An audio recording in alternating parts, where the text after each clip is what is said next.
ચલો આપણે આગળના લેક્ચરમાં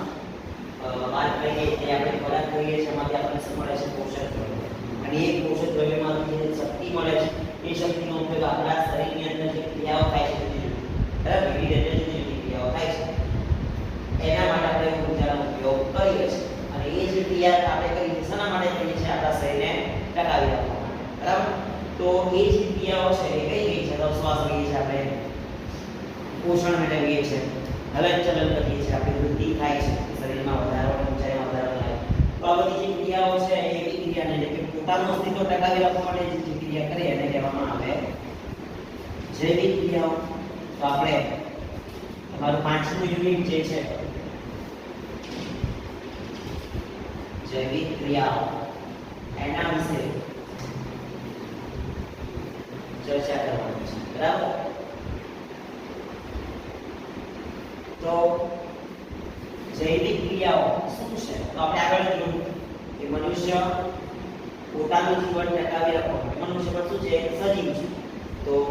જે સજીવ પોતાનું જીવન ટકાવી રાખવા માટે કે આપણે પોતે સજીવ છે તો આપણે શું કરીએ છીએ આપણું જીવન ટકાવી રાખવા માટે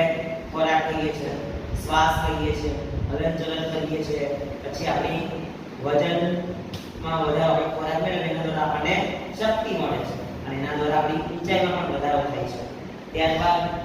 આપણે જે હલનચલન કરીએ ત્યારબાદ આપણી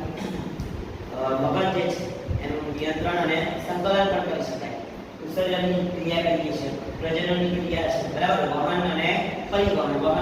કઈ રીતે આપણા શરીરની અંદર જે લોહી છે એનું બધા અંગોમાં શું થાય હૃદયથી વહન થાય છે એક જગ્યાએથી બીજી જગ્યાએ સ્થળાંતર થાય અને પરિવહન શું છે તો જે લોહીનો જે પ્રવાહ છે એક જગ્યાએ વહે જેના દ્વારા જુદા જુદા ભાગોમાં જે વહે છે તો એ પણ ક્રિયામાં પરિવહનની ક્રિયાઓ છે આ બધી જે ક્રિયાઓ આપણે કરીએ છીએ બધી ક્રિયાઓ કઈ ક્રિયાઓ છે જૈવિક ક્રિયાઓ છે બરાબર તો એની આપણે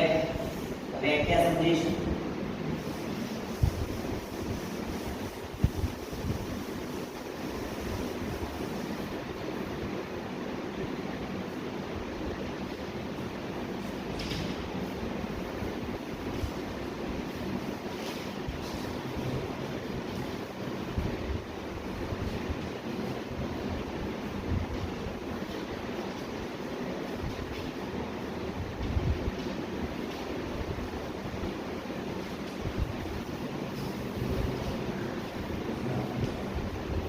સજીવો